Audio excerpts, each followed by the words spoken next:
Sim, eu entendo o que você está falando e é verdade, é um caso que o Luigi é o símbolo, mas não apenas ele, né, que tem sofrido injúrias raciais em campos, em todos os lugares da América do Sul.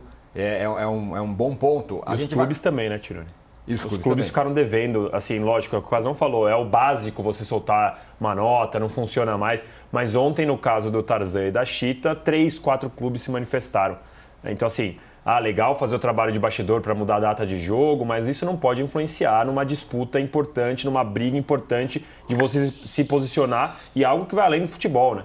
Então, ontem eu achei a postura dos clubes muito pequena perto do caso, do jeito que deveriam ter se posicionado contra algo tão absurdo que foi o que o Alejandro Domingues disse ontem. A gente vai passar pelos outros grupos da Libertadores já. Fala, Casão. Tironi, só uma coisinha rápida em cima do que o Lavieri falou. Os clubes, os representantes dos clubes tinham que ter levantado e ido embora. Isso seria um ato. Isso seria uma atitude. Levanta, responde à fala grotesca do presidente da Conmebol, levanta e vai embora. Não fica fazendo mais nada lá. Levanta e vai embora. Porque eles foram ofendidos. Eles foram chamados de chita também. Nós somos chamados de chita e quem estava lá, os representantes brasileiros, também foram chamados de chita. Levanta e sai. Levanta coletivamente, faz um protesto ali e vai embora. O Casão, já que você falou desse tema, como eu falei, a gente vai passar daqui a pouco os grupos do Flamengo e outros grupos dos outros brasileiros da Libertadores, mas já que você levantou esse tema da questão do racismo, vamos colocar aí o que o Alejandro Domingues, o presidente da Conmebol, falou depois. Lembrando, né, ele fez um discurso lá falando contra o racismo, a Conmebol faz o que é possível, papapá. E depois ele foi entrevistado depois, né, ali, né, com os repórteres colocando o microfone na cara dele. Aí pego mais desprevenido, vamos dizer assim, sem roteiro, sem ponto, ele soltou o que soltou. Vamos ouvi-lo. ¿Se imagina una Copa Libertadores sin equipos brasileños? ¿Sin qué? Sin equipos brasileños. Eso sería como Tarzán sin chita. Imposible. Você imagina uma coisa. Pois é, aí então o Alejandro Domingues falou isso. Eu já falei aqui no começo do programa, repito, né? Podia ter falado qualquer dupla inseparável, né? Batman e Robin. Ô, Tironi, tem que ir embora. Tem que sair da festa, tem que ir embora. Todo mundo ficou sabendo na hora a fala dele. A fala dele correu na hora. A repercussão foi grande. Depois ele pediu desculpas, postou um texto nas redes sociais falando, calma, não é bem assim, é uma comparação muito comum aqui, a gente faz mesmo, mas não tem nada a ver e tal. Agora, ô Mauro, no regulamento da Libertadores, a gente está com o regulamento aí na tela. Aí é a nota do Alejandro. É a nota dele. Essa é a nota do Alejandro, desculpa. Aí colocou primeiro em português, depois em espanhol. Falando... Deveria fazer um vídeo, né? Poderia fazer um vídeo. Ele exatamente. Falando, né? Já que foi no vídeo que ele falou essa bobagem colossal. E assim, muito claro que... É aquelas coisas com roteiro, né? Você pensa antes que vai falar, é uma coisa. Quando você fala espontaneamente, de repente, deixa escapar. História. E não estou querendo defendê-lo, evidentemente, mas esse é um outro ponto. Para os vizinhos, em sua maioria, salvo exceções, tudo isso é brincadeira, é coisa de futebol. Os caras não encaram como uma coisa grave. Esse é o grande problema. Eu tenho conversado muito com alguns colegas da imprensa argentina, sempre que tem manifestações racistas, né, de torcedores. Geralmente é um caso isolado, é 1 ou 2 ou 3 babacas ali que fazem isso. E eu sempre falo com eles, cara, vocês têm que comprar essa briga, vocês estão ganhando a imagem de um país racista. Não, mas nós não somos todos, eu sei que vocês não são todos racistas, mas alguns de vocês são racistas, agem como tal, ou vocês combatem isso, ou não. Né? Aí de vez em quando acontece, o Diário Olé, eu falo bastante lá com o cara que é o chefe lá da redação, né? A gente troca mensagem com certa frequência até. E quando às vezes aparecem umas bizarrices na rede social, aí eu mando para ele, vem cá, seu estagiário aí não presta atenção, né? Porque não percebe, nossa, que absurdo, peraí, aí apagam, mudam. Quer dizer, não adianta, cara, os caras acham. Então isso tem que ser uma coisa que tem que partir da própria Conmebol. Quando o presidente da Conmebol fala uma coisa tão bizarra, absurda, algo desqualificado, cara, ele está dando uma licença para que continue sendo a mesma coisa. Pedir desculpas por essa notinha cretina, isso é muito pouco, cara. É muito pouco. Ele tinha que fazer alguma coisa a partir daí. Primeiro, ele tinha que falar. botar a carinha dele lá, aquele sorrisinho dele, que sempre aparece nas transmissões, né? Isso. Sempre na transmissão de jogo de competições da Conmebol, em dado momento, mostra o campeoníssimo lá na tribuna e o nome dele paga embaixo, presidente da Conmebol, Alejandro Domingos e tal. Ele deveria vir a público falar e tomar alguma medida, automaticamente. Isso é uma medida para, olha, eu estou fazendo alguma coisa. Eu falei uma besteira colossal e tudo, né? Mas eu vou fazer, só uma notinha. Chapa uma notinha ali, agora eu vou botar primeiro em português, nunca em português primeiro. Até entendo, a maioria dos países fala espanhol, mas agora primeiro em português, depois em espanhol.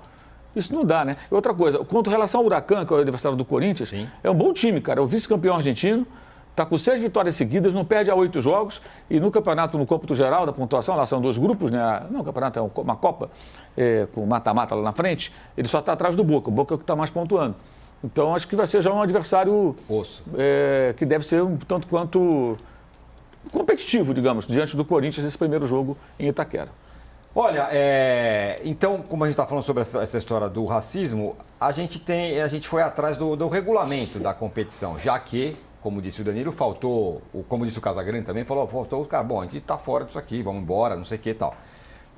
O regulamento da Libertadores prevê que se um clube se recusar a jogar pela competição, ele fica excluído de todas as competições organizadas pela entidade durante 5 anos, além de precisar arcar com uma multa para indenizar a Conmebol e os clubes adversários. Essa é a punição. Por exemplo, se o Palmeiras falar, não quero mais, estou fora. Se o Palmeiras fizer isso, tem esse negócio, fica 5 anos sem disputar competições da entidade e vai ter que pagar uma multa. Agora, não tem nenhuma previsão de punição para o racismo no regulamento. Olha que loucura. A única citação da palavra racismo está no início do manual distribuído aos clubes com a seguinte frase: as competições organizadas pela Conmebol exigem a colaboração de todos os envolvidos de forma a prevenir comportamentos antiesportivos, particularmente violência, doping, corrupção, racismo, xenofobia ou qualquer outra forma de discriminação. Ponto. É isso aí. Só tem isso. Então ele poderia, por exemplo, vir a público num vídeo e eu não sei se ele pode mudar o regulamento por si só, creio que não. Talvez tenha que submeter isso a um conselho, aos clubes, sei lá quem, né? Estou aqui encaminhando, né, mudança no regulamento geral das competições, para todas as competições, de base, que for tudo que a Conmebol fizer, pegando essa cláusula e transformando em outra coisa. Ou seja, com punição severa. Eu nunca sou favorável, a priori, à punição clube quando 1 ou 2 ou 3 elementos cometem um determinado deslize. Não só racismo. Porque se eu me coloco aí no lugar do presidente do clube, eu vou lá e vendo o ingresso para o jogo. Aí o cara compra o ingresso, ele vai lá e chama um jogador de macaco, como aconteceu, por exemplo, naquele famoso jogo de 2014, Grêmio e Santos, quando o Aranha foi alvo de ações racistas de alguns gremistas. Tinha dezenas de milhares de pessoas no estádio. Alguns ali ficaram chamando o goleiro do Santos de macaco. O presidente do clube, no meu entendimento, ele não tem como prever isso. Se você conseguir provar que o clube foi conivente ou apoiou, aí ele tem que ser punido. Mas no caso específico da Conmebol, existe uma diferença fundamental. No Brasil, nós temos leis quanto ao racismo. É crime você agir como racista, ser racista e agir como tal. Nos países vizinhos não existe legislação desse tipo. Então, como é que você vai punir? O camarada vai lá no Paraguai, chama o Luigi disso ou daquilo outro. Não vai acontecer nada, porque não tem uma lei para punir. E aí a Conmebol tem que fazer diferente, ela não tem outro jeito. Fala, olha, eu vou punir. De que maneira? Vai perder mando de campo. Então, se tiver manifestação racista, você não joga mais em casa até o final da competição. Pronto, para começo de conversa. Eu acho que vai jogar todos os jogos fora de casa. Não é perder, não ter torcida, é jogar fora de casa. Fora. Vai jogar em outro país. Isso. E sem torcida. Você vai sair do Paraguai, vai jogar na Venezuela, no Equador, sei lá onde, na Bolívia. Campo neutro e vazio. Campo neutro e vazio. Você vai perder dinheiro, vai perder tecnicamente. E não tem conversa, que aí você vai ter que obrigar o torcedor a entender, caramba, se eu fizer...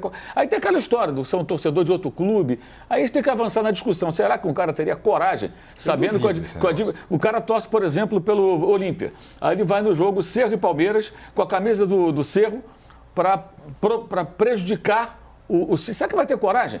Porque se ele fizer isso, se você incutir, o que acontecia no Brasil no passado recente, vai acontecer também. Os que estão em volta, não importa porque você tocar. Você vai fazer. Tá maluco, rapaz? Você quer prejudicar o time? Sabe? Aí começa a educar, entre aspas, né? Começa a mudar um pouco. E aí o futebol poderia ser até uma mola propulsora de mudança da mentalidade sul-americana sobre as questões do racismo. A Conmebol poderia capitanear isso. Mas ele tem que querer. Com essa frase aí, ele não parece ser a pessoa indicada para fazer isso. Concordo plenamente com você, Mauro. A gente tem uma enquete aqui Que a pergunta é: quem perderia mais se os brasileiros falassem, nós estamos fora disso aqui, não vamos jogar mais a Libertadores? Os times brasileiros ou a Libertadores? Como você não está com o computador na mão, quero saber quem você acha que está ganhando, Danilo. Eu acho que quem está ganhando é a Libertadores. E tá mesmo. 83% para a Libertadores e 17% aos times. Eu não sei. Eu acho que o que o Mauro falou, né, a questão de quando você pune o coletivo por conta do individual é muito pela questão educativa. Não estou querendo comparar a gravidade, mas quando você joga um copinho hoje em dia, é isso que o Mauro falou, todo mundo do lado da ponta. Eu estava no Palmeiras e Corinthians agora, eu vi um cara jogando a garrafinha e ele quase apanhou no estádio porque ele jogou a garrafinha para tentar acertar, acho que era o Memphis, bater no escanteio, uma garrafinha de água vazia. Então eu não estou comparando a gravidade, pelo amor de Deus, mas o que eu quero dizer é que quando você começa a ensinar para aquela comunidade que um erro individual pode acarretar num problema para o coletivo, todo mundo age como fiscalizador. Fiscal, né? Então é importante que eu acho que é uma maneira que a Conmebol tem que fazer, especialmente porque nos outros países você não tem uma lei, não tem uma legislação que vai punir esses racistas. E aí quando a gente olha o regulamento e a gente vê a enquete agora, é muito claro financeiramente no aspecto que o Palmeiras, o Flamengo, o Corinthians, o São Paulo, que os times brasileiros, eles são responsáveis por 35%, 40% da receita da Conmebol e também, por consequência, recebem isso em prêmio. A Conmebol soltou uma tabela recentemente mostrando o quanto ela pagou para cada país e o Brasil estava muito na frente, com a Argentina em seguida, mas assim, uma distância razoável.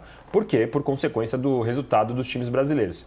Então, financeiramente, a Conmebol perderia, porque perderia com direitos de transmissão, eventualmente com patrocinadores, caso os brasileiros saíssem. Eu acho que só assim a Conmebol de fato levaria a sério algum tipo de ameaça. E aí esse negócio do regulamento, tem o regulamento de punição de 5 anos e tal. Se você faz uma manifestação em grupo, a Conmebol não vai ter coragem de enfrentar todos os times brasileiros, os 8 que estão na Libertadores, os 8 da Sul-Americana, a CBF, não vai ter coragem de falar, então a gente vai excluir 16 times por 5 anos. Então é importante, de novo, ressaltando a união, como o Casão disse, dos times brasileiros, dos jogadores brasileiros, porque quando você faz uma manifestação dessa em massa, a Conmebol não vai usar esse artigo do regulamento de jeito nenhum.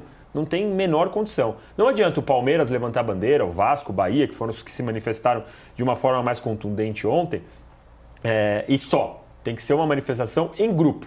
E é isso que eu espero dos times brasileiros, porque, como disse o Casão, não é contra o Luigi, ou não é contra o A, contra o B, é contra o Brasil, qualquer um. O Massini, nosso companheiro aqui, ele disse que há um tempo ele foi lá no Paraguai fazer um jogo de Libertadores e o Massini é branco, não tem nenhum... O cara imitou macaco para ele, é uma questão dos caras como fazem pro brasileiro. Então não é só uma questão dos negros, e a gente deveria comprar essa briga de uma maneira muito mais incisiva do que eu vejo o brasileiro comprando. E no caso dos paraguaios, o que me chama a atenção é que o paraguaio, ele é alvo de xenofobia, né? Sim. E ainda assim o cara consegue ser racista, né? Sim. Que cretinice, né? Sim. Eu sempre gosto de lembrar a história do Romero, do Oscar Romero, que jogou no Botafogo.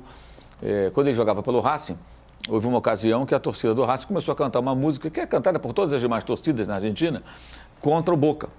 E a música diz que os torcedores do Boca são bolivianos e paraguaios.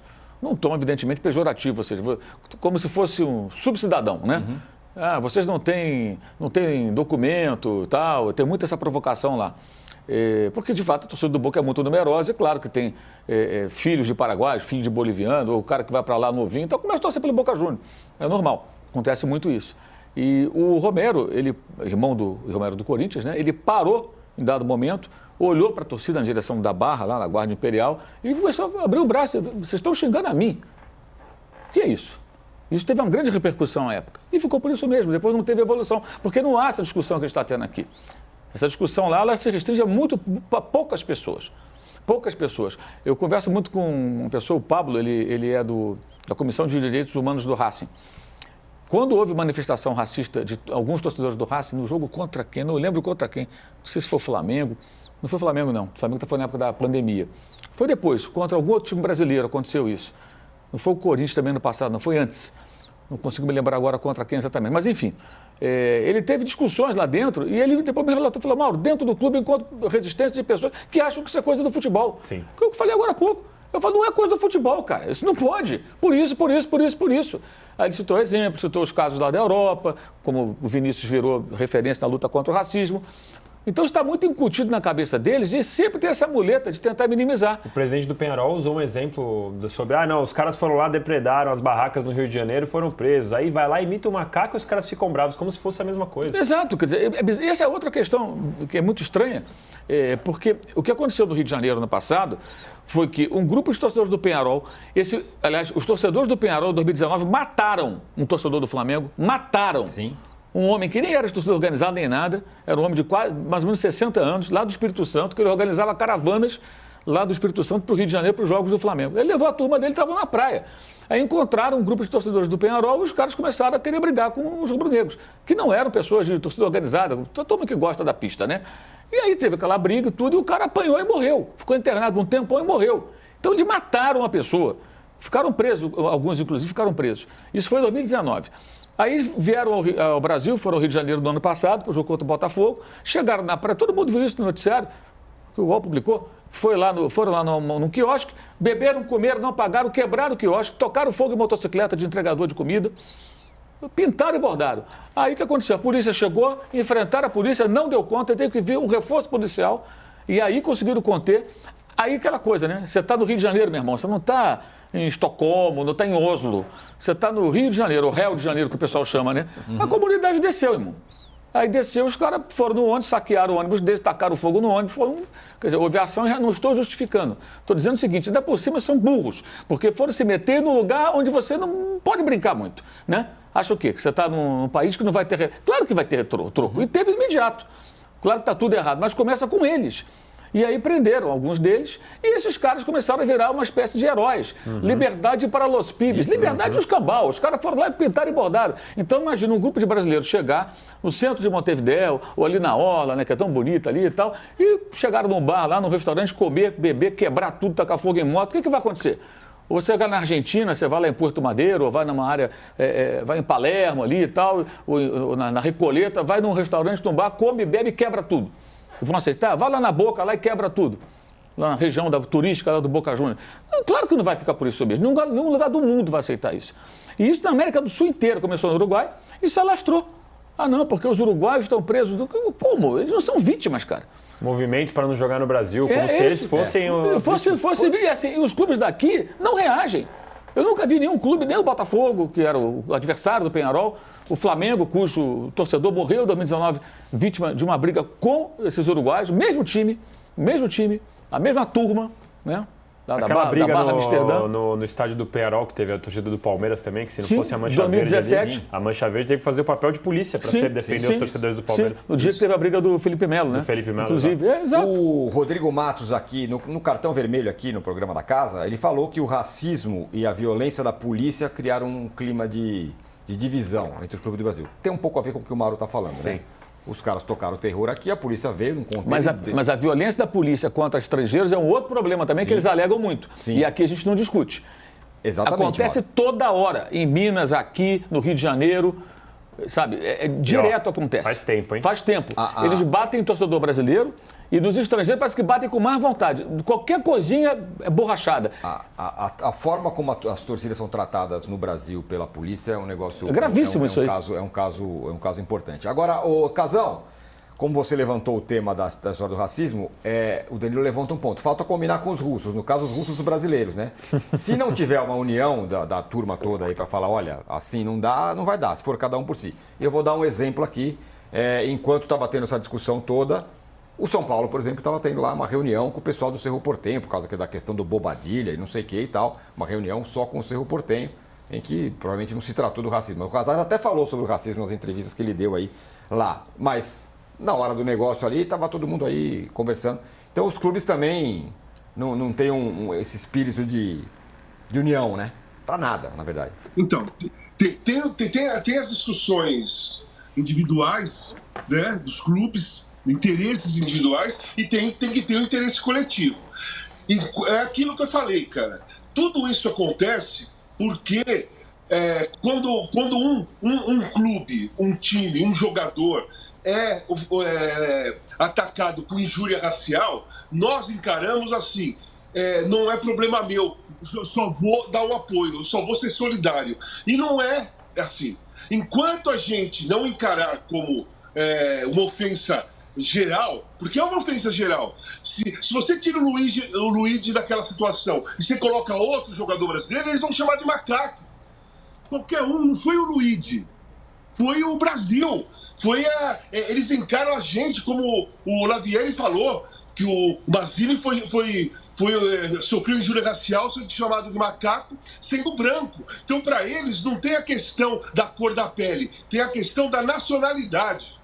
A nacionalidade brasileira, para esses caras, eles encaram a gente de uma forma racista, de uma forma ofensiva. A arma deles que eles usam para atacar a alma, porque racismo ataca a alma. Todo ataque preconceituoso não fere na pele, fere na alma. Por isso aquela reação desesperadora do Luigi, porque a ferida bate lá dentro. Ele fala, pô, por que estão fazendo isso? Não dá para se conformar mesmo quando você sofre um ataque preconceituoso. E os jogadores de futebol brasileiro, os clubes, mas principalmente os jogadores de futebol brasileiro, não tem que ser solidário. Eles têm que entender que eles também foram atacados com injúria racial. Não indiretamente. Foi através de que todos eles são ofendidos, todos nós somos ofendidos, né? Por que eu me revolto? Primeiro que eu sou brasileiro. Segundo que eu sou jogador. Caramba, eu não consigo ficar olhando isso passivamente, sem entender que isso me fere, sem entender que o ataque no Luigi não feriu só a alma do Luigi, feriu a minha alma também. E é isso que as pessoas têm que entender no Brasil. Caramba, é isso. Não é uma... porra, parece uma coisa óbvia. É tão óbvia que ninguém faz. Perfeito. Ninguém encara dessa maneira. É isso. Olha,